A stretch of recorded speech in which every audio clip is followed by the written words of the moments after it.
Tough Fantasy Baseball today on Wednesday, April 8th. I am Frank Stampfl, joined by Scott White. Today on the show, bringing something new to the table here, Scott. What if Wednesdays? We're going to dream on some upside scenarios based on some hot starts to the season. Taj Bradley, speaking of hot starts, he might be happening. Sandy Alcantara might be back to Cy Young form. We'll rank some relievers. So much to talk about. Huge slate of action here on a Tuesday night. But let's jump in. Oh, my goodness gracious. All right, Scott. Players of the night. Which breadstick would you like to grab? I got to start with Taj Bradley. I think we may have a real one here in Taj Bradley. He had his best start yet, I would say, against the Tigers. Not the easiest matchup. I was a little reluctant to recommend him with the 2-start week. But he was among my 10 sleeper pitchers, and he came through in a big way. 1 earned run in 6 1/3 innings, no walks, 10 strikeouts. So he got 9 in his first start of the season. Now he has 10, a 10 spot, and has yet to give up more than 1 earned run in any of his 3 starts. 15 whiffs on 104 pitches, 9 on the splitter. And I think that's the key here. So he's always had a fastball with very high induced vertical break. It was 20 inches in this start. It had been 19 on average. Either of those numbers is high. But this splitter is where I'm seeing the biggest change from one year to the next. The whiff rate on it has more than doubled from a year ago. Small sample and all that, yes. It's getting about 3 extra inches of drop, that splitter. So it is a splittier splitter, let's say. And I think we're seeing the impact here and the results. Now, it could all go wrong. We have seen, I think, was it a couple years ago where Taj Bradley went on a run of like a couple months where he looked like a breakout pitcher and then it all fell apart? That happened one of those years. It wasn't last year, but it did happen at some point earlier in his career. We thought he was breaking out then. He's still giving up hard contact for all the bats he's missing. But we know that pitchers, if they miss enough bats, can afford to give up hard contact. There are plenty who succeed with that formula. And again, we're now up to 22 strikeouts for Taj Bradley in 16 2/3 innings. So that's missing a lot of bats with that splitter, that fastball with a high induced vertical break. And I think I would say he's must roster at this point. It's sort of like Jose Soriano. He's sustained it over 3 starts now. That's a pretty good jumping off point. Scott, your memory never fails you. Well, sometimes, but not tonight. Not tonight, because Taj Bradley had a 9-start stretch back in 2024 where he had a .82 ERA, a .89 whip, and 10.6 K per 9. So it looked like it was happening then for Taj Bradley.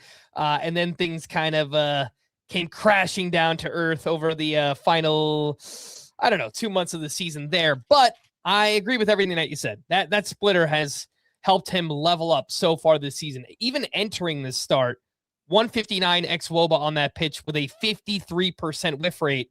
And that whiff rate is only going up because it was a 60% whiff rate on the splitter in this start. So very encouraged from what we've seen. We have had some fake outs before. So, again, we've got to treat this correctly, right? Like, let's not overreact, but we have to react because this was a pitcher with a lot of pedigree and talent, and he might be putting it together. He might be. I was checking just now to see if that splitter was splittier in 2024 when he had that great run and looked like he was breaking out then. And it was. The splitter backed up last year, and now it's dropping much like it did in 2024. So, again, this isn't definitive. He could have a couple great months and it could all fall apart again, but there's enough to like here that I want to see where it goes with Taj Bradley on my roster. Now I put you on the spot, Scott. You mentioned Jose Soriano. Yeah. We talked a lot about Parker Messick this season. How do you rank the three? Messick, Soriano, Taj Bradley.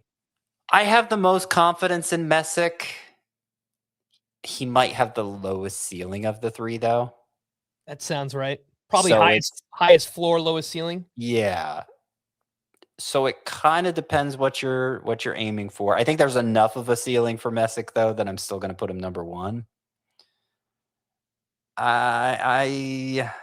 Second is harder. I think I lean Soriano because of the ground balls. Right. That does give him a higher floor. But, the Soriano, even with the great ground ball rate the past couple years, wasn't that great for fantasy. So, correct. Yeah, I think I lean Soriano too, but it's a close call between him and Bradley. It's a close call between all three of them. Yeah. I think all are very, very intriguing, but that's a tough decision that someone might have to make out there. What about some other most added pitchers right now? Emerson Hancock, Kyle Harrison, Michael Soroka. Are you taking Taj Bradley over all three of those? Yes.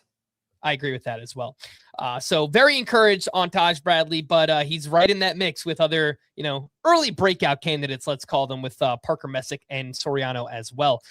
I'm going to give you a Marlins double dip here, Scott. Cheating already. My players of the night, Sandy and Jakob Marsee. Huge games here for both of them. Sandy Alcantara came 2 outs away from another shutout. He was entering the 9th inning, 8 shutout innings, 82 pitches. Looks like we were going to get back-to-back Maddoxes, the first time that's been done since Greg Maddux. No surprise there. It would have been the first time. So, yeah, that. What year was that? I think it was, I wrote it down, 2000 is what they said on the Marlins broadcast there. So, look, the point is Sandy Alcantara was cruising once again. He allowed the first 2 runners to reach in the 9th inning. The reliever who came on, Anthony Bender, allowed both of those runs to score, which was unfortunate. I really kind of just wish that Clayton McCullough would have left Sandy out there, but I guess it's early in the season. They want to play things safe. It's like, come on, man, ride your ace and let him get out of that. But anyway, the final line here, 8 1/3, 2 runs allowed, 6 strikeouts, 2 walks, had 12 whiffs on 95 pitches, filled up the zone in this one, 71% of his pitches for strikes.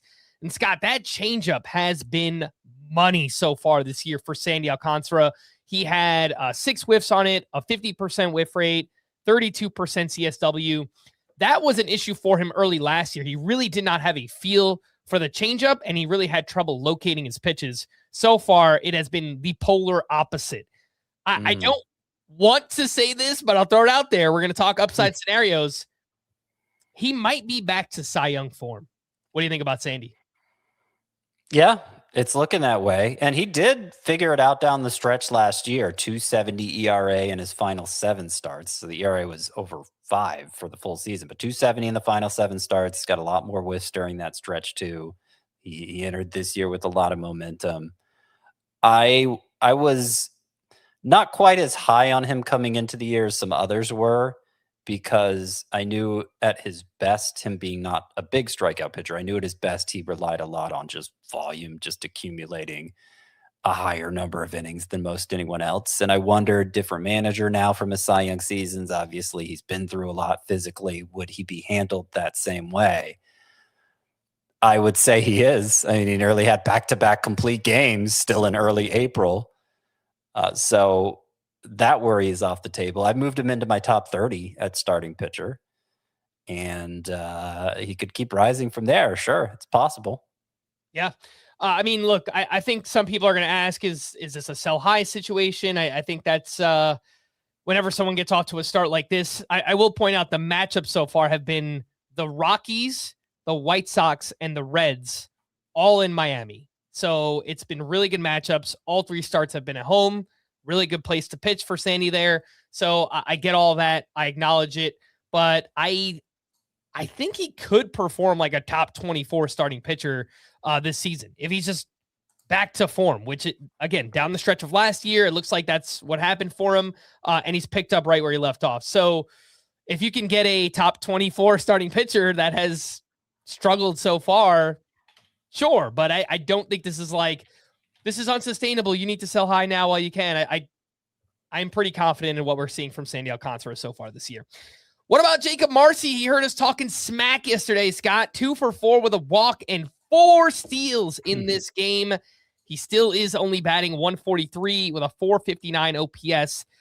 One thing that I will give Clayton McCullough credit for with Jakob Marsee is that he has shown complete confidence in him. He has started him in every game, and Marsee has hit first or third in the lineup in each game so far. Whether it's against a lefty or righty, hasn't mattered. He's in there. He's played. He's been in the top 3 of the lineup every single game that the Marlins have played so far.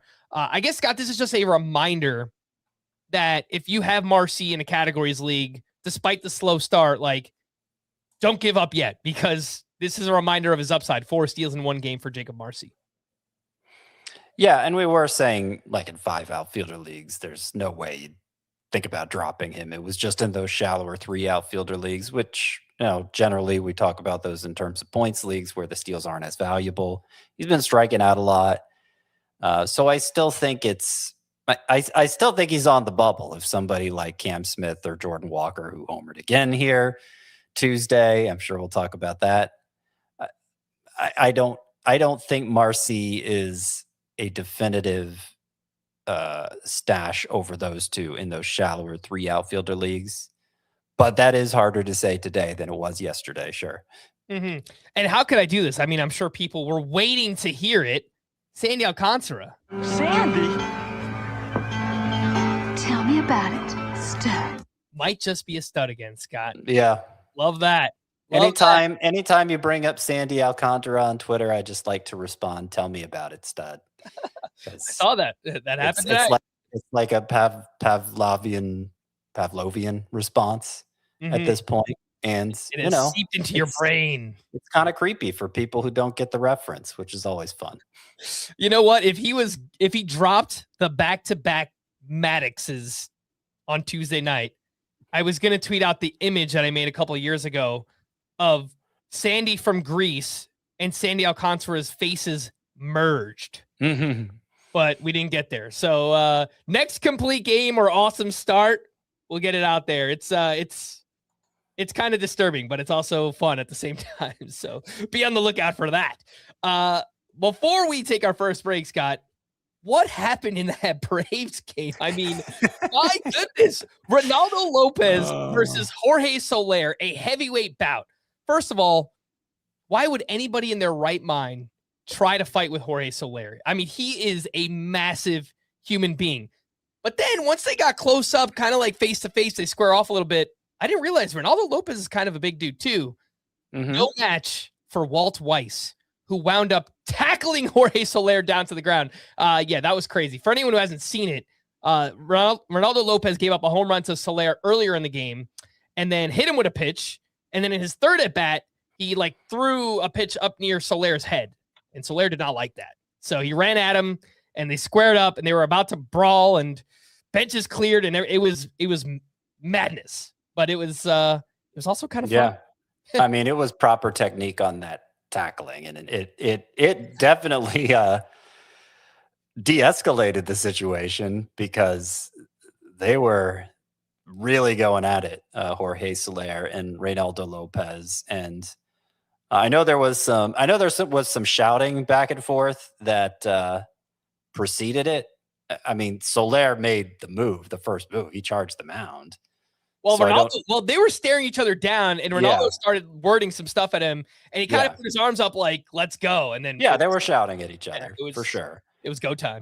And that made me a little sad because obviously Jorge Soler is a Braves legend. Like, we don't want to see him going after our current Braves, And if you use Reynaldo Lopez, he got ejected 1 out short of a win. Yeah. And it's worth noting he looked the best he has all year. Last time we talked about him, it was in the context of he can't keep getting away with it. Granted, it was the Angels, who are the most strikeout-prone team in baseball. 11 whiffs on 80 pitches, though, 7 strikeouts in 4 2/3 innings. I think most notably, though, is the velocity was up on everything. It was up about 2 miles per hour on both the slider and curveball. Yeah. And while the average on the fastball was up only 0.6, he was hitting 96, 97 at times. Like, he I don't know. Maybe if he's able to continue raising the velocity, there may come a point where we can say he might be able to get away with it, giving up very weak contact consistently.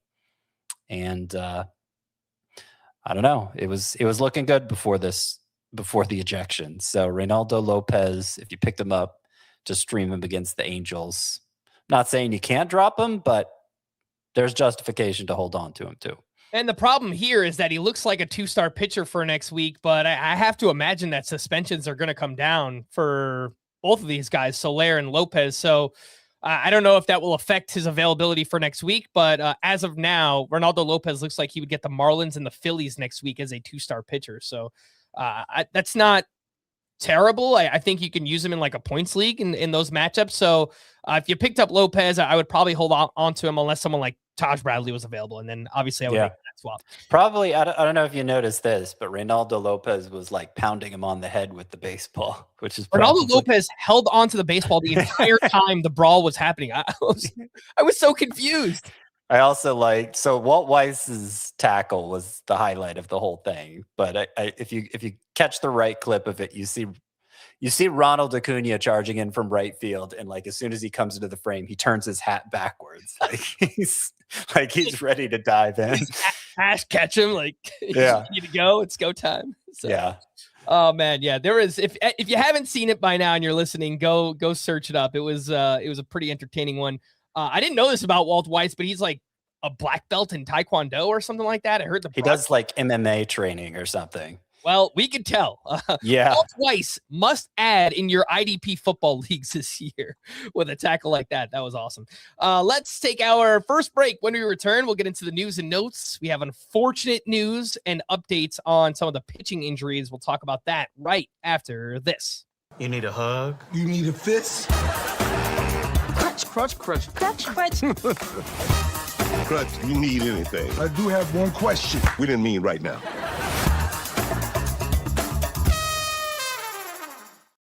Welcome back in Fantasy Baseball today, and let's hit the news and notes. And unfortunate news, Cade Horton will undergo season-ending elbow surgery.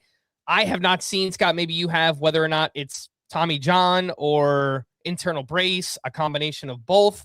I'm sure those things will be revealed eventually, but obviously we'll miss the rest of this season. And depending on what surgery he gets, he'll miss part of next season as well. We did have Javier Assad on the mound here on Tuesday night, and he, did things in a Javier Assad way. He does not get a lot of strikeouts, but, he changed up the pitch mix a little bit. I saw the velocity was up, some pitch movement type things. So if you play in a deeper league, yes, he pitches to contact, but with a defense like that behind him, like I could maybe see Javier Assad having some deep league value here.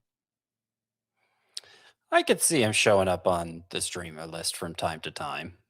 I wouldn't put a high priority on adding him even in those deeper leagues, but he could be useful at times. Yeah, and I know you talked about Ben Brown as a, just kind of spec ad, someone to watch here. Matthew Boyd went on the IL with a biceps injury as well. He's expected back in the minimum time, so that's not a long-term injury. But Ben Brown, I know he was doing some things differently this spring. And I think longer term down the stretch of this season, Jackson Wiggins, their pitching prospect, is a name to pay attention to there as well. Hunter Brown was diagnosed with a grade 2 shoulder strain and won't throw for a few weeks. And the typical time missed for a grade 2 is 8 to 12 weeks. So, man, if that's the timetable, we're looking at June, July for Hunter Brown. I mean, if they really want to play it safe, second half of the season. Yeah, I mean, that's obviously the average timetable. He could beat the timetable. They've only said he's not going to throw for a couple weeks. That's all they've said. Not that he'll be back within a couple weeks, but maybe he could start throwing again. And we should always trust the Astros when it comes to injuries. Yeah, no, I'm not trusting them. I'm just telling you what we know, which isn't much. I actually came out with IL stash rankings here on Tuesday, a top 40, and when they were first published, we didn't know that it was a grade 2 strain for Hunter Brown. Once I found out, I moved him down an entire tier in those IL stash rankings. I moved him behind Carlos Rodon and Blake Snell because I'm not sure he'll be back even within a month of those two. So obviously he's better when he's healthy, but it's going to be a while, it seems like, before Hunter Brown is healthy. All right, continuing on, Jacob deGrom underwent an MRI on his right knee, even though he said that he was fine after Monday night's game. We did get the results here, and they came back clean. So the fact that he had an MRI means like something must have been bugging him when he woke up today. Maybe he didn't feel right, whatever it was. So just another thing to watch with Jacob deGrom, but the results did come back clean for that knee injury. Bryce Terang was held out of the lineup due to an ankle/foot injury. Alec Boehm was held out due to groin tightness. JT Realmuto left Tuesday's game with a bruised right foot. He was hit on that foot by a foul tip while catching in the first inning. I did see the x-rays came back negative for that. Josh Hader could progress to facing hitters next week. We have a bunch of Blue Jays updates. Addison Barger was placed on the IL with a left ankle sprain, retroactive to April 6th. They're hoping for the minimal stay there.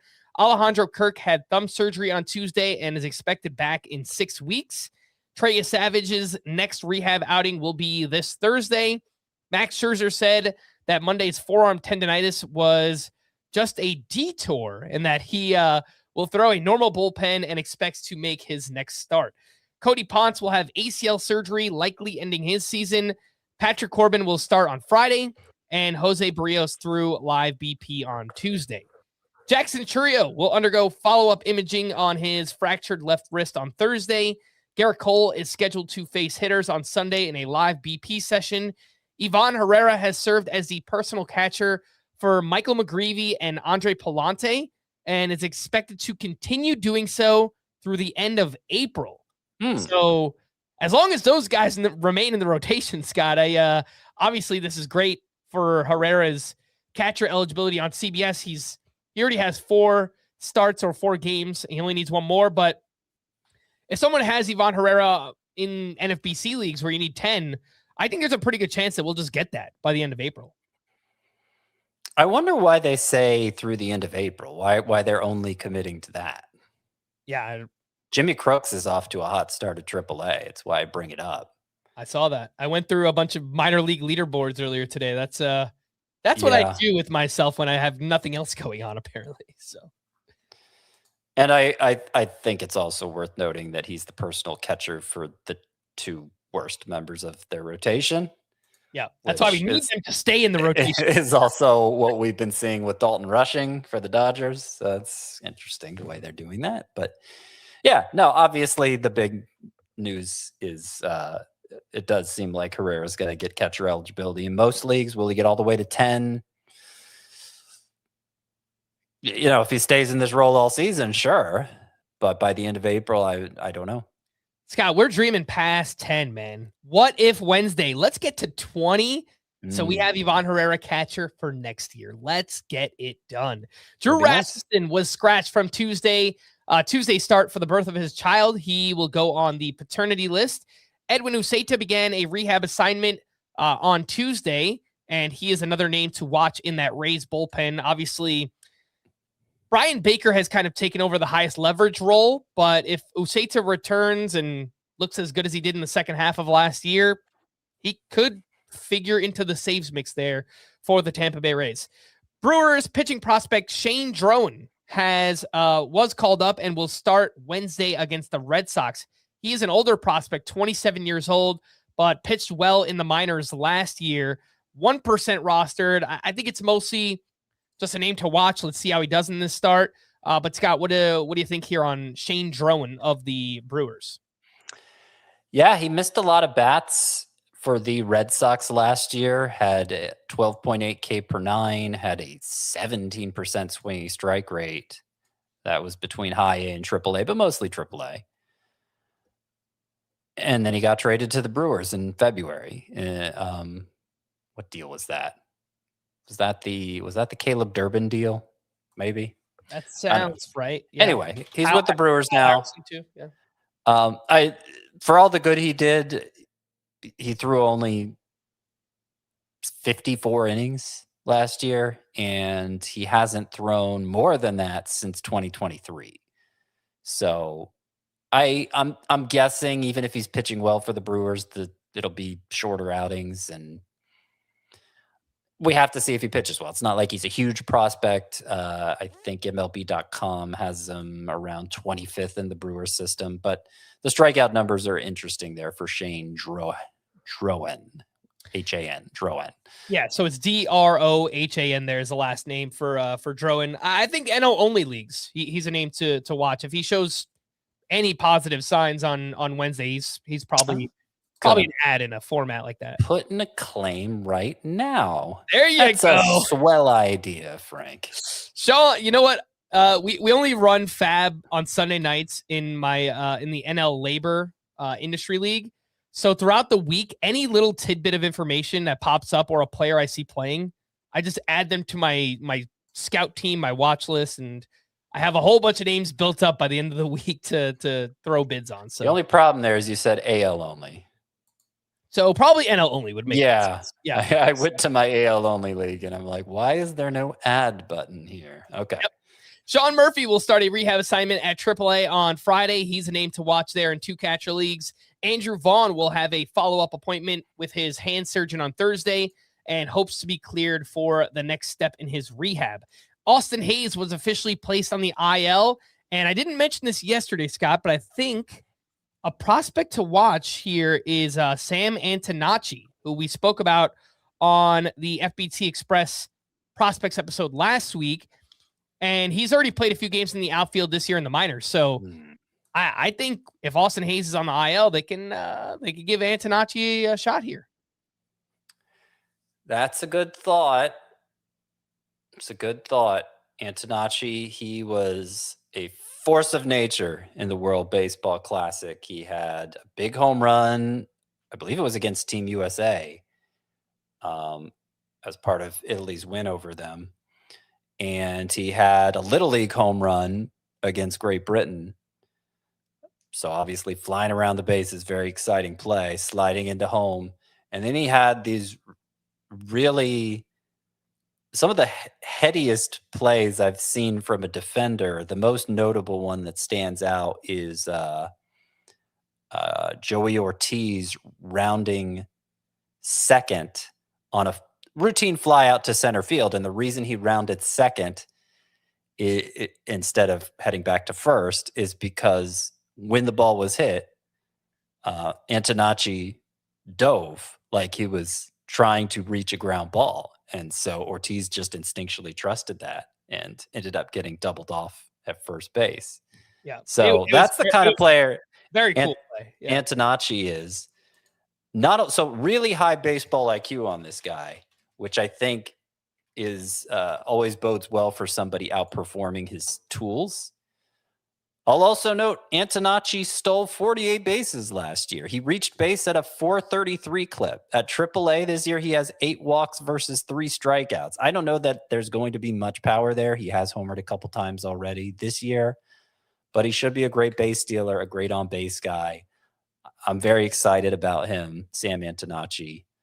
And because he does have second base eligible in fantasy, because he does have this versatility, this might be the excuse to bring him up to the majors. So a name to know if that happens. Yeah, and if you are looking for the name, it's spelled Antonacci, Sam Antonacci of the White Sox. Carlos Santana was placed on the IL with a right adductor strain.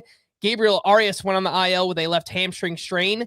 Juan Brito was recalled. He went 2 for 4 on Tuesday. Has flashed some power and speed at times in the minors, so there is an AL-only name for you, Juan Brito. And last news item here, our buddy Chris Towers, he is on the 10-day IL himself with an illness.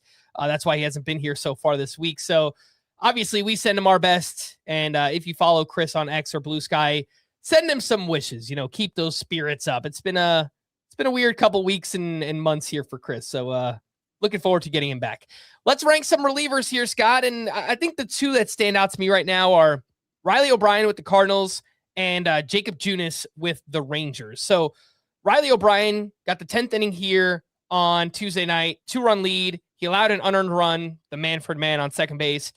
but struck out 2 for his 3rd save. And he has each of the last 3 saves for the Cardinals. 55% rostered is Riley O'Brien. Would you rank him? Would you take him ahead of any of Urseg, Paul Sewald, and Jordan Romano? Or is he behind that group? I think he's behind that group. We've seen Sewald be a little shaky lately, so closing in on all 3, but especially Sewald's close call between him and O'Brien. But O'Brien looks like the guy, and he basically was at the end of last season too. So he probably should have been the favorite coming in. He was initially, missed some time early in spring training with an injury, and then there were those reports talking up Matt Swanson a bit, and Swanson ended up leapfrogging O'Brien late in draft prep season. He was getting taken earlier, but O'Brien last 3 appearances have all been for a save, right? I'm not sure if each appearance has been, but he has each of their last 3 saves. Yeah. There might have been another one in there, but yeah. He's been closing out games there. And he has looked like the most reliable reliever by far. So there was one that wasn't, but he pitched a scoreless 9th in a game that went to extra innings, which is typically it was a home game. So that is typically how you'd see a closer used. So last 4 appearances, he's gotten the closer treatment. I think he's probably just the Cardinals closer. Yeah. Would you take him over names like Gregory Soto and Brian Abreu? Yeah, I'd take O'Brien over both of those. Let's talk about the Rangers, and let's make it 2 for 2 with Jakob Judas, who got the 9th inning with a 1-run lead. He allowed 2 hits, but picked up his 2nd save. Jakob Judas is 3% rostered, and look, saves on back-to-back nights in an ambiguous Rangers bullpen here. Scott, would you take Junis over any or all of these names? Clayton Beeter. Let's just say anybody in the Nationals bullpen, anyone in the Twins bullpen, anyone in the Rockies bullpen, anyone in the A's bullpen. Would you take Junis over all of those? The fact you can't single out a player, a particular pitcher at any of those bullpens makes it an obvious. Vodnik is the closer for the Rockies. I guess, but it's the Rockies. And it's Victor Vodnik. So, yes, Jakob Junis over all of them. He's gotten 2 saves in 2 days. I mean, maybe he won't get another save this year, but we've now seen Skip Schumacher double down on using him as a closer, and Junis has delivered. He's been delivering all season. He was a good reliever the previous 2 years for different teams. Unless we see him handled differently the rest of this week, I'm probably going to have to throw a truckload of fab dollars at him in Tout Wars because I don't have a healthy save source in that league right now. Yeah, so the last 2 years here for Jakob Junis as a reliever, 2.83 ERA, 104 whip, only 7.1 K per 9, so it doesn't get lots of whiffs, but a 104 whip, has had really good control and not a lot of ground balls either, but it's not a lot of hard contact. So he there's a lot of balls in play there, but he's made the most of that. Again, that's Jakob Junis, who might be emerging as the Rangers closer. Scott, would you drop Robert Garcia for Jakob Junis? Would you drop him for Riley O'Brien? I would drop Robert Garcia for either of those. O'Brien easily, but Junis, I mean, it was Junis getting the saves and not Garcia. So at the very least, they're on equal footing there in that bullpen if it is going to be a lefty-righty thing. But I got to give Junis the edge over Garcia right now. All right, let's take our final break. When we return, what if? Let's dream on some upside scenarios. We'll do that right after this. When you need your sports news all the time, we've got breaking news to bring to you. CBS Sports HQ hits every highlight from all the sports that matter to you. We're bringing you that breaking news right here on HQ. CBS Sports HQ, streaming free 24/7. Welcome back in Fantasy Baseball today. What if Wednesday?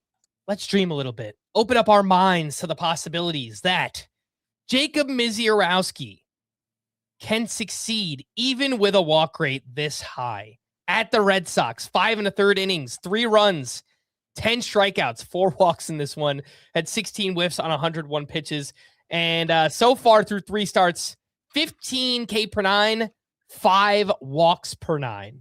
And I know what your answer is going to be, Scott. And it should be, because this is the exception, not the rule. But Blake Snell won the Cy Young in 2023 with 5 walks per 9.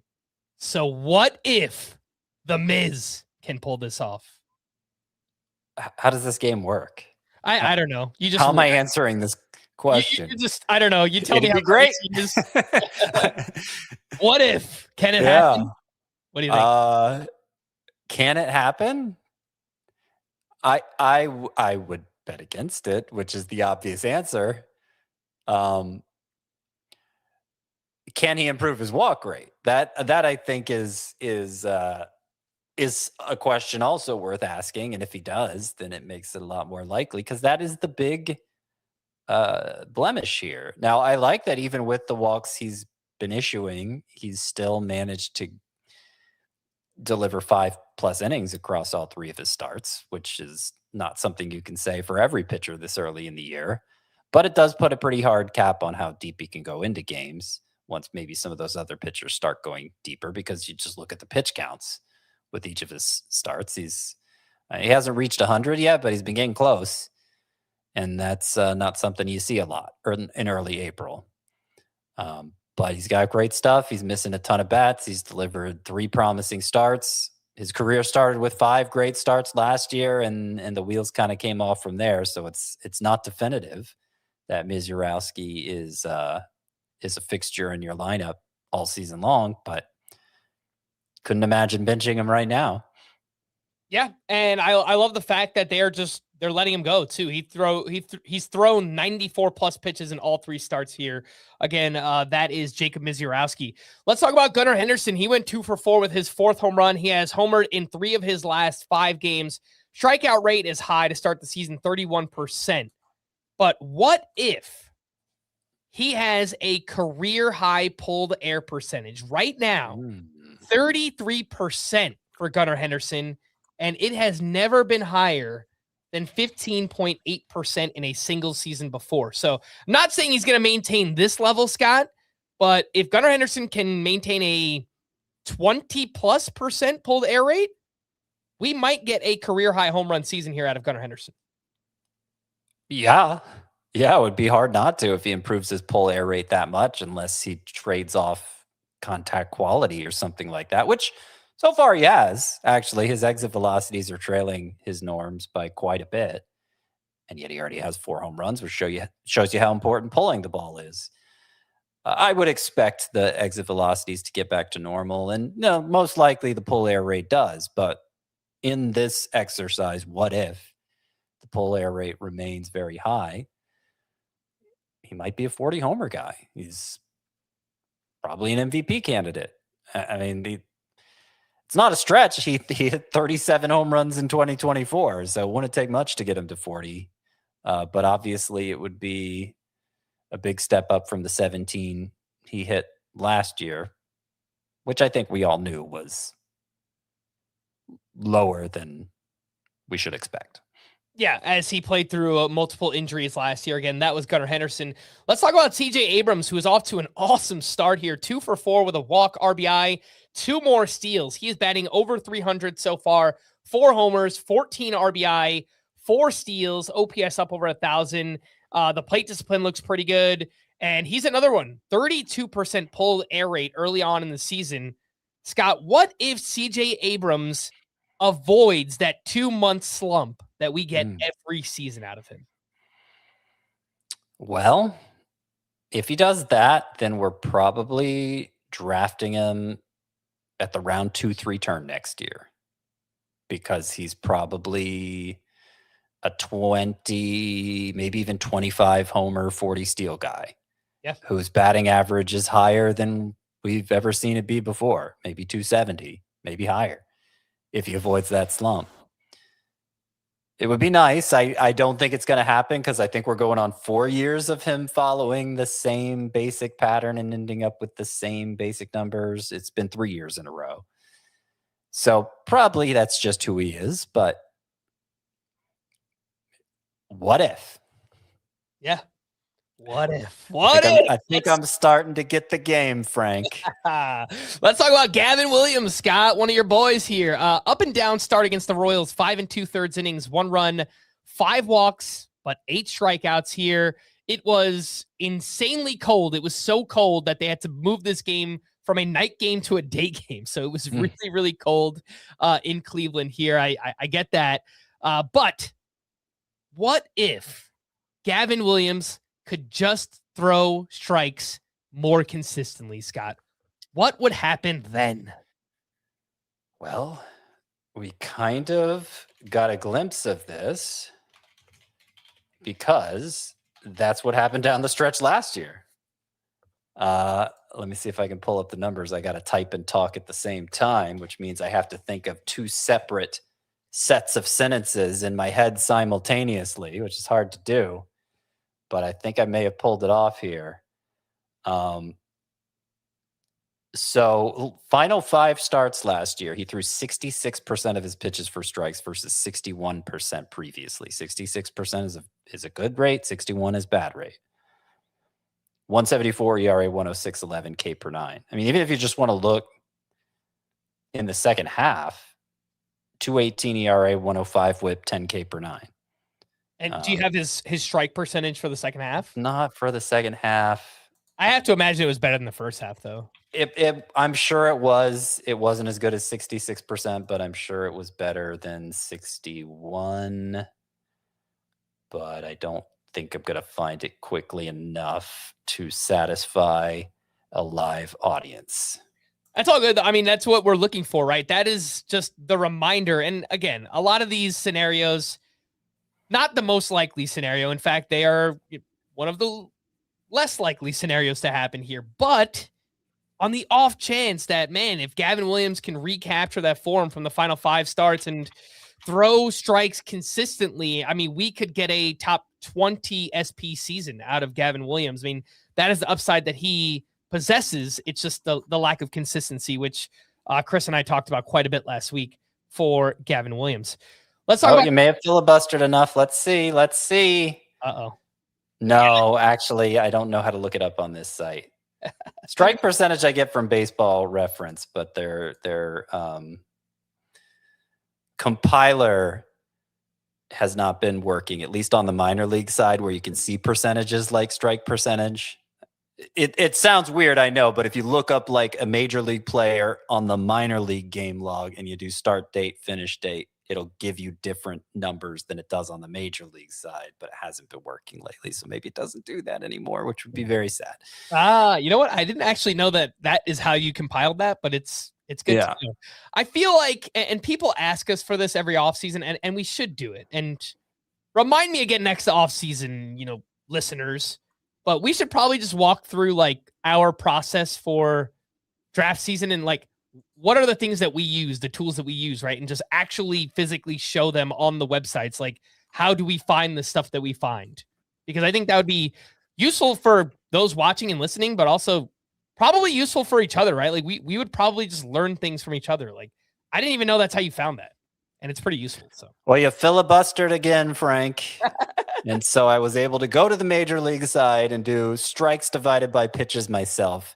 And in the second half last year, Gavin Williams had a strike percentage of 64%. I'm going to round up to 64%. That would be pretty good. Let's get that more consistently from Gavin Williams. It was like 5 minutes getting us there, and we probably have more players to talk about. Yeah, let's talk about Christian Walker, who continues his strong start, 1 for 4 with his 3rd homer. He is batting .326 early on, 13 homers and OPS over 1,000, and really good plate discipline. 14% strikeout rate, hitting the ball really hard, lots of barrels. What if Christian Walker is this year's George Springer? Boom. That would be cool. Wish I had him in some leagues. That's one of those what ifs that I'm not sure how to answer, but it would be cool. It wouldn't be. I'm like, he's not going to be next year's George Springer. Like that's. Yeah, he would have to, because he's never been as good as George Springer was at his best, and what George Springer was able to get back to by just swinging at max effort more consistently. I wonder if Walker's doing that. I know how to look that up now. You want to filibuster again? So I will just, Just let kidding. people. We don't have to do that. Walker is obviously worth using right now. He's 35, and it may not last all season, but there's enough of a history of success, including a pretty good second half last year, that you can have optimism. And for the reasons that I and many other people were excited about Christian Walker last year, is that Houston should be a great place for him to play, right? I mean, they have that short porch in left field, and when everyone's healthy, when Alvarez is in that lineup, it's actually a really, really good top half of the lineup. So we could get a nice little bounce back season here from Christian Walker. Jordan, great job of filibustering, Frank. I will tell you that Christian Walker's fast swing rate, percentage of swings 75 miles per hour or harder, is higher than last year. However, it tanked, it cratered last year. It's not quite back to 2023, 2024 levels, that fast swing rate, but it is higher than last year. It's a good sign. All right. Never has the word filibuster been used more in a fantasy baseball podcast. From one Walker to another, from Christian to Jordan, another one, his 4th home run of the season, and 2 hard hits in this game. The home run was 109.1 exit velocity to the opposite field. Jordan Walker has 3 homers in his past 4 games, still 73% roster. I mean, we got to get that number closer to 100%. We've talked about him a lot lately. He is putting the ball in the air 62.5% of the time. His career is 52.7%. So that's combined line drives and fly balls, right? Correct. Because normally we talk about it in terms of fly balls. So what if Jordan Walker can maintain this air rate over 60% this season? Well, it's not just about elevating. It is also pulling, which he hasn't been doing much, but he's hit the ball so hard that maybe he doesn't have to. I almost find it encouraging, Scott, that he has hit 4 home runs with a 4% pulled air rate. Like, at some point, he is going to pull some fly balls in the air. It can't be that low. What happens then, you know? Yeah. He's got to keep the strikeouts under control also. But, I mean, we've talked about him a lot the past couple days, how high the upside is, how he needs to be rostered. And he's only added 2 home runs since we started talking about it. So, this was the prospect everybody was excited about. Everybody was hoping would make the opening day roster back in 2023, and he actually did. But it's been a rough ride since then. Only 23, made some swing changes in spring training.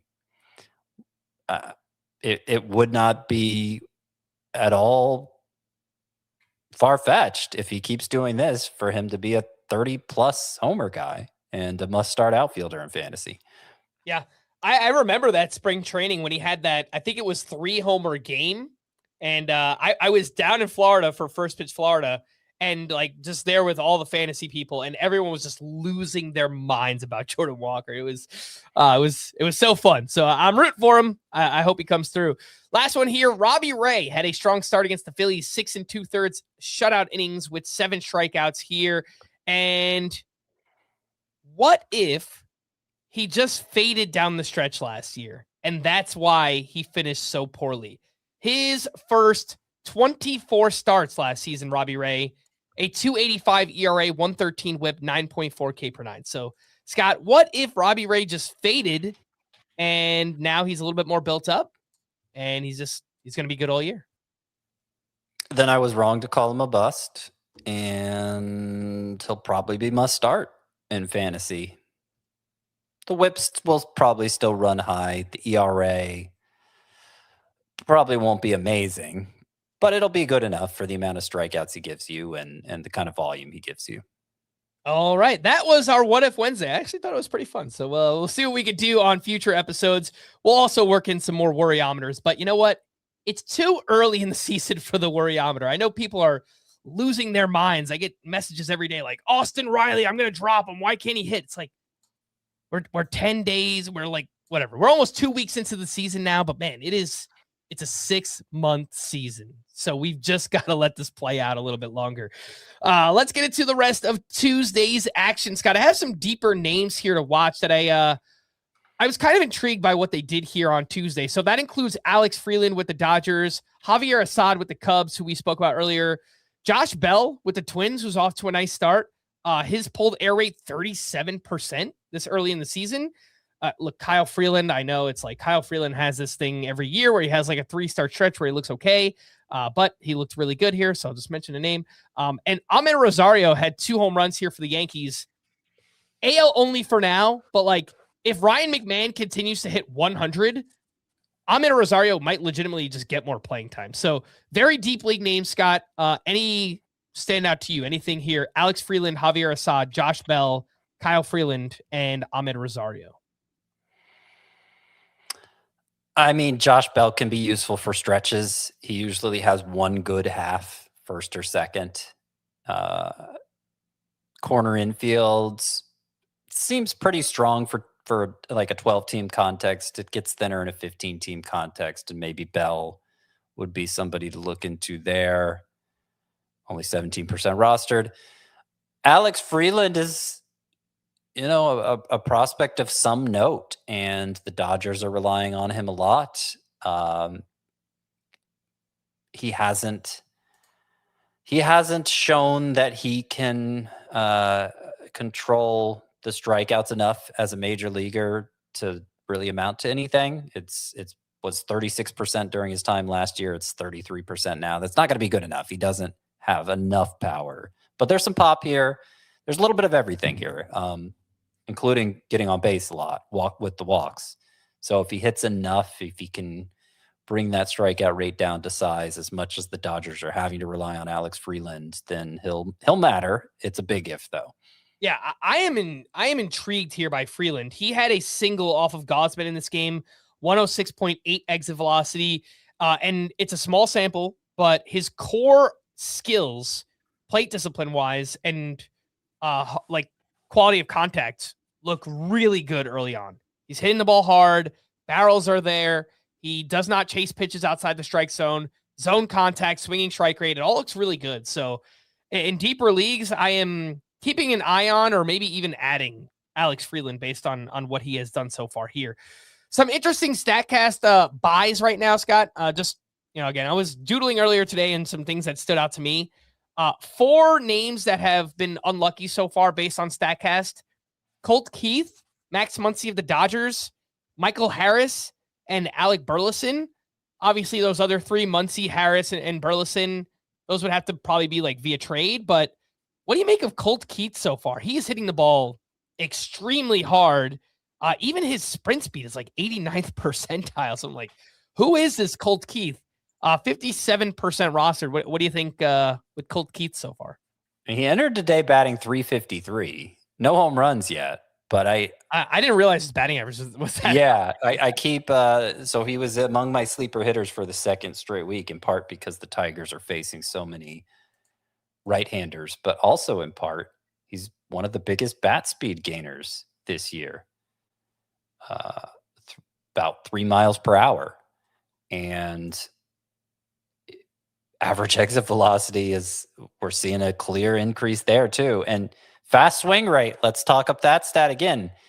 It's triple this year what it was last year. Colt Keith looks like one of those guys, and this happens, I think, to young players especially. It happened to George Springer late in his career, but it happens a lot of times to young players. They come up, and rather than looking to do damage, they're looking not to mess up, and so they don't swing as hard as they can as often as they can. And looking at that fast swing rate for Colt Keith, it was 10% last year, 14% as a rookie. That's terrible. It's over 30% so far this year, so that's a good sign. I don't know how sticky that is after only a week. I'm sure it's as susceptible to regression as anything else, but it's, well, not as anything else. It's probably less susceptible to regression than many things. Just not definitive yet. Good sign, though. I think Colt Keith could be starting to live up to his potential. One other StatCast standout I just wanted to mention here, entering Tuesday, Freddie Freeman led baseball with 9 barrels and just insane batted ball and expected stats early on here. So Freddie Freeman, we might get, that bounce back, fully healthy season here from Freddie Freeman. Some other waiver wire hitters, more shallow league names. We mentioned yesterday, Carter Jensen, back-to-back days with a homer for him. Good. Let's move past this, disciplinary action that we got with Carter Jensen. But he is 62% rostered. Just a name in one catcher leagues. Let's say if you lost Alejandro Kirk. Mickey Moniak, I wanted to mention him again. He has 3 home runs in his first 5 games, and he's 85% rostered on CBS. So this doesn't matter for those who play on CBS, but only 13% on Yahoo.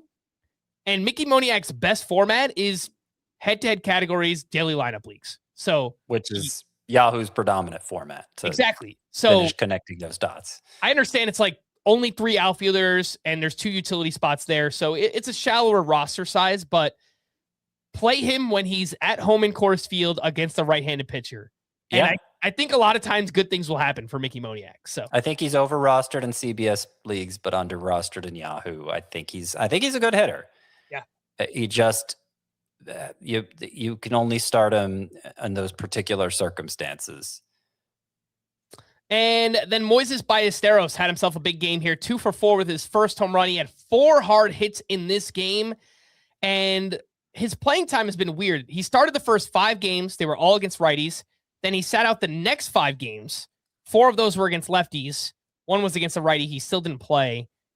Only 34% rostered, util only, and Seiya Suzuki is returning this weekend. Matt Shaw has actually played pretty well early on. So I don't really see how all the pieces are going to fit here for like Ballesteros and Shaw mattering for fantasy, I guess. Right. Part of the reason Ballesteros was sitting was so they could get Miguel Amaya in the lineup in addition to Carson Kelly. And it seems like, at least against the left-handers, that's something the Cubs are looking to do. And I mean, if they have to send somebody down, you have Ballesteros, who they don't really trust to play anywhere on the diamond. He could fill in at catcher. He could fill in at first base. But they got enough catchers as it is in first base. How often do you need a backup first baseman? Most anyone could play there. It's not crazy to think Ballesteros could get sent down. Have him keep developing as a catcher if you're not going to play him that regularly anyway. Maybe he had a big game here, and that'll be enough for them to say, yeah, we got to just start playing this guy more again. But if not, it wouldn't surprise me if Ballesteros got sent down. All right, next up here, we've got some hitting leftovers. PCA, Pete Crow Armstrong, is on the board, 3 for 5 with a sock and a shoe. His first home run, his 4th steal of the season. First multi-hit game here for Connor Griffin. He went 2 for 4 with 2 RBI, 3 hard hits in this game, including a single that was 113.2 exit velocity for Connor Griffin. Reminder, he's 19 years old, and he's hitting the ball 113 miles per hour. It's pretty good. I am telling you to keep the faith on Matt McClain. I know I mentioned this recently, but he's hitting the ball really hard early on. The results weren't there, but 2 for 5 with 2 doubles, 2 RBI, and his second stolen base. He has multiple hits in 3 of his last 5 games. JJ Weatherholt continues his solid start, 1 for 5 with a double, walk, run, RBI, and his 3rd stolen base. James Wood, he's waking up here. He has homered in 3 straight. He had a sock and a shoe, his 4th homer, his 1st steal, and he's hitting the ball really, really hard early on and slowly getting that strikeout rate down, which we like to see. Brendan Donovan, also off to a great start with the Mariners, 2 for 4 with a walk, and his 3rd home run early on here in the season. Let's talk some pitching leftover, Scott, and they are human after all. Tarek Skubal, Kevin Gausman, and Cam Schlittler. Actually, Skubal surprisingly had the worst start of all, and he was at the Twins, which was the best matchup of all. But all of them, took a little bit of a step back here. Not worried, but was there anything that stood out to you on Skubal, Gausman, or Cam Schlittler? No, nothing actually concerning for any of them. Schlittler's velocity was down about a mile per hour, but he was pitching in like 40 degrees. There were a lot of cold weather games, and a lot of velocities were down as a result of that. But Schlittler still struck out 7 and walked nobody in 5 innings. Had 15 whiffs on 84 pitch. Like, to me, that's a good start. I understand it was less than a quality start technically, and it raised his ERA, but he looked good as far as I'm concerned. And Skubal, it was weird that he had he legitimately had a rough start, and it was against the Twins of all teams. Still had 19 whiffs on 95 pitches. He had just one really bad inning where everything spiraled for him. That tracks, because only 4 hard hit balls for giving up 8 hits, average exit velocity 83 miles per hour. I think it was just a weird start for Skubal, and nothing to worry about there. One thing I wanted to point out with Cam Schlittler, his ground ball rate through 3 starts, 50%. Last year was only 36%. So we know he's really just using these 3 fastballs a lot. It's the 4-seam, the cutter, and the sinker. Mm-hmm. If he is now blending the ability to get whiffs with a 50% ground ball rate, we might have an ace on our hands here with Cam Schlittler. Aces being aces. Paul Skeens had his best start yet against the Padres. 6 1/3 innings, 1 run, 6 strikeouts. Garrett Crochet, a quality start against the Brewers. 6 1/3, 2 runs, 7 strikeouts for him. Yoshinobu Yamamoto had a strong start in Toronto. 6+ innings, 1 run, 6 strikeouts. And George Kirby took a tough loss here at the Rangers. 8 innings, 3 runs, 4 strikeouts to 0 walks. Scott, anything here on Kirby, Yamamoto, Garrett Crochet, and Paul Skeens? Sure, people who invested in Garrett Crochet are breathing a little bit of a sigh of relief here after this performance. And I think they should. I think he's good. I think he'll live up to their expectations. Kirby is the one I'm the least sure about of these 4.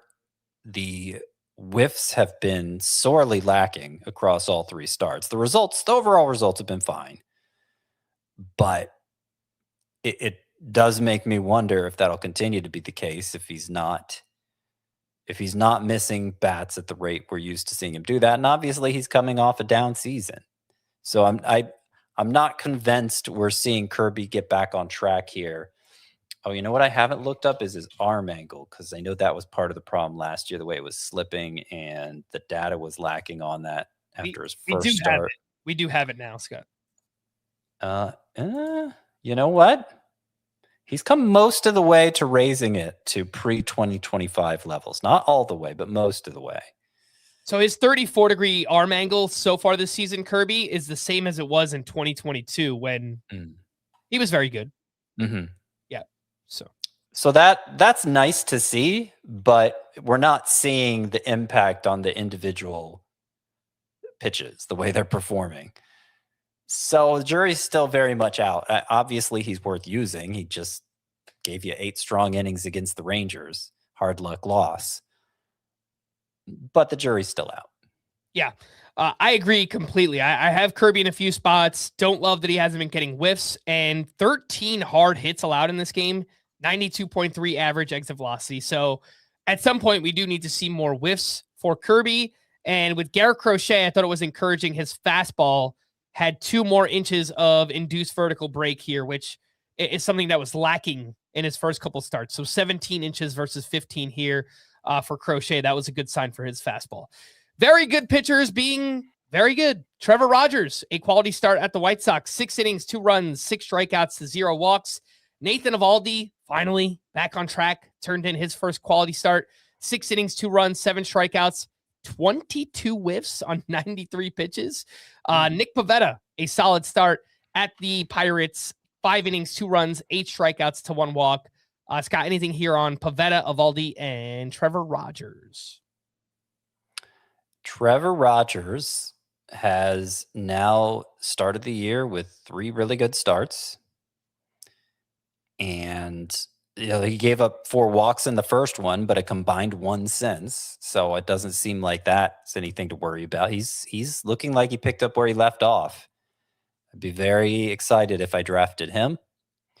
Pivetta and Evaldi have had some bumps so far this year, but it seems like I mean, 2 starts in a row now for Pivetta that have been good, and Evaldi hopefully is getting back on track too.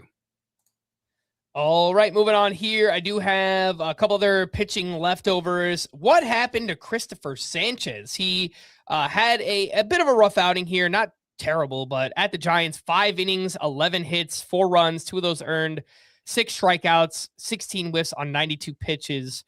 Scott, what'd you see here from Christopher Sanchez? 11 hits over 5 innings. Yeah. Still got a ton of whiffs. Previous start, there were a lot of walks. So you got a lot of walks followed by a lot of hits. The whip is rising. I think it's just early season noise. The stuff still looks good for Sanchez. We know what he can do. Don't flip out over it. Yep. Moving on, a couple other pitching leftovers here. We had Noah Cameron pitched well at the Guardians. Zach Gallen struggled with walks. He had 4 walks against the Mets, but it was like 40 degrees there.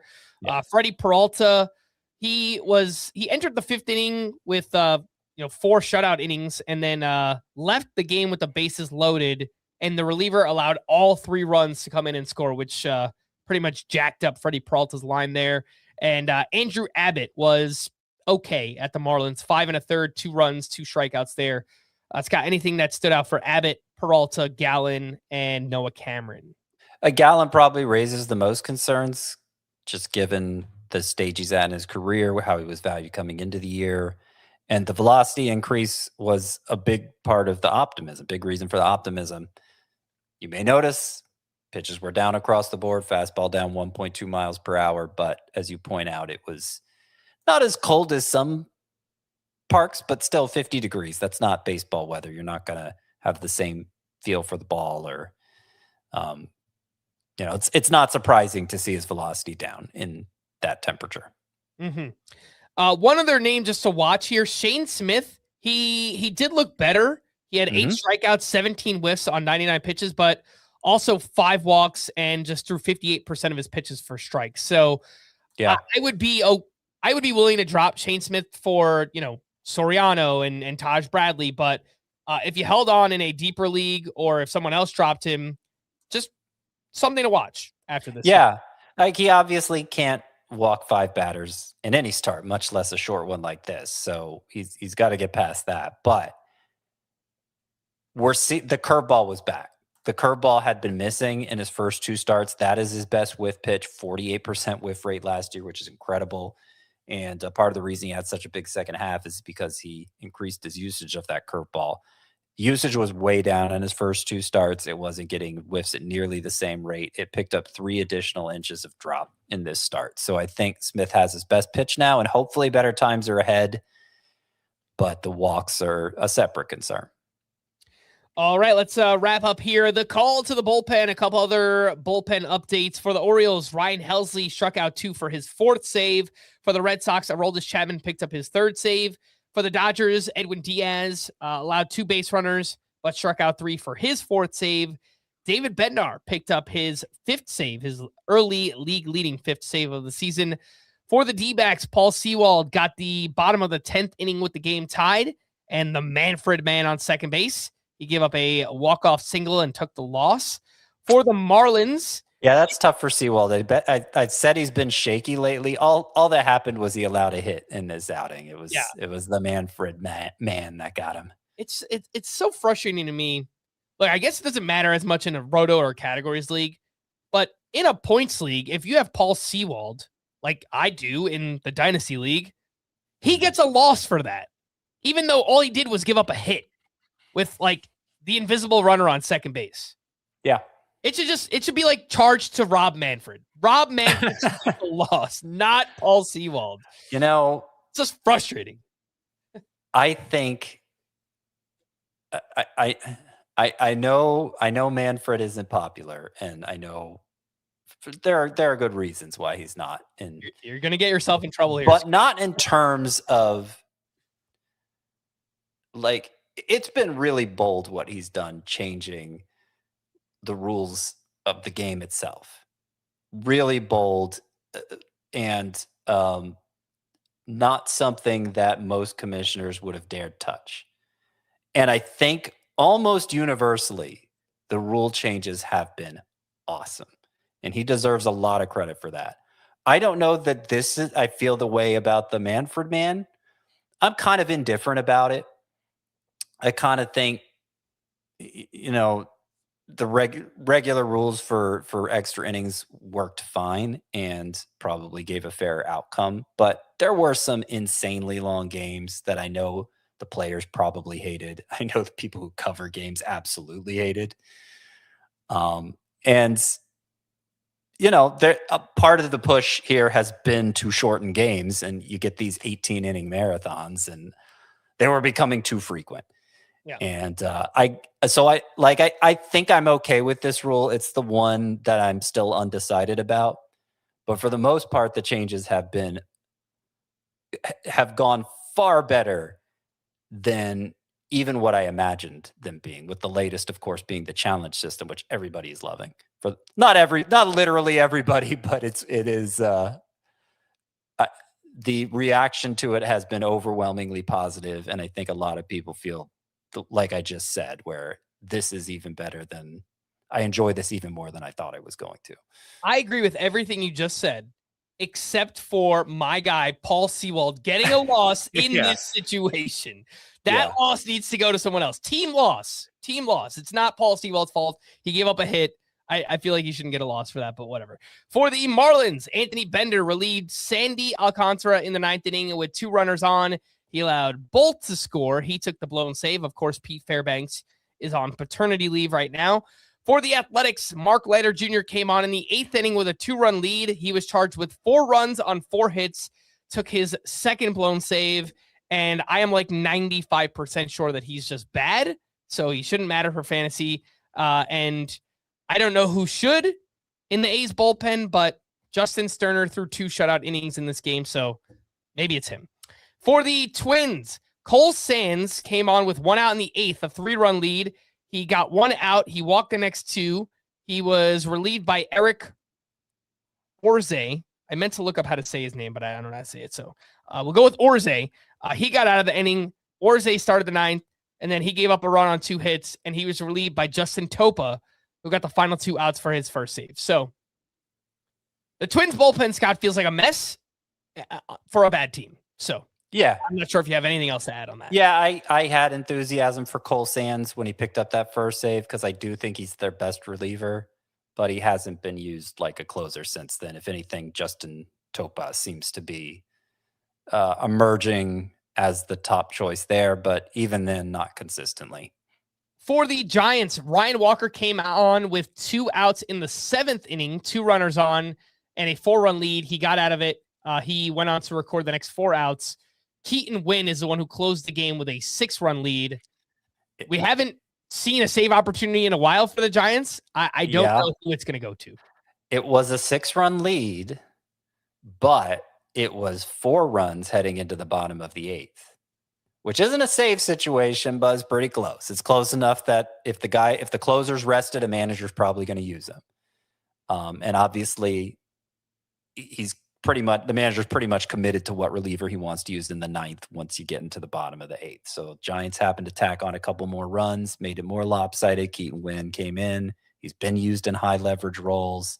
I picked him up in Tout Wars, where again, I'm desperate for saves. Not a bad speculative ad in leagues where saves are scarce. And for the Braves, Raisel Iglesias got the final 5 outs of that game for his 2nd save of the season. To stream or not to stream on Wednesday, we have Will Warren against the Athletics, Mitch Keller against the Padres, Joey Cantillo against the Royals, Grant Holmes at the Angels, Reed Detmers against the Braves, and Joe Boyle home against the Cubs. Man, I feel like I've been addressing this slate for 3 days in a row at this point. Grant Holmes taking advantage of those strikeout-prone Angels. Hopefully no haymakers are thrown. Will Warren against the Athletics, who are also strikeout prone. And finally, I don't mind Joey Cantillo or Reed Detmers. I think I'd lean Detmers there, but either one is fine. Yep, that's the same way I'm going. Grant Holmes, Will Warren, and Reed Detmers. On Thursday, Rhett Lauder at the Marlins, Max Meyer against the Reds, Jeffrey Springs at the Yankees, Mick Abel against the Tigers, Eduardo Rodriguez at the Mets, and Randy Vasquez against the Rockies in San Diego. So my first choice is Rhett Lauder at Miami, but I don't mind that Randy Vasquez against the road Rockies. Yeah, I would go Lauder, Vasquez, Meyer. Meyer is a distant third for me. I don't think I would actually use Meyer. Lauder and Vasquez, if I was big on streaming, I could see actually using. I think that game is like a 12:30 start time, and I don't have any statistical evidence to back this up, so it's all anecdotal, but I feel like whenever the games start that early, it just favors the pitchers for whatever reason, right? It's like, I don't know, the hitters are just like all kind of lagging behind from the night before or whatever it might be. So I'm okay. It makes sense. Yeah. Like just reasoning through it, but I don't know. I don't have data on that either. Chris would. Come back soon. We are going to wrap there. For Scott, I am Frank. Thanks as always for tuning in to Fantasy Baseball today. Please make sure to follow and leave a 5-star rating on Apple or Spotify, and we will be back again tomorrow. Bye-bye.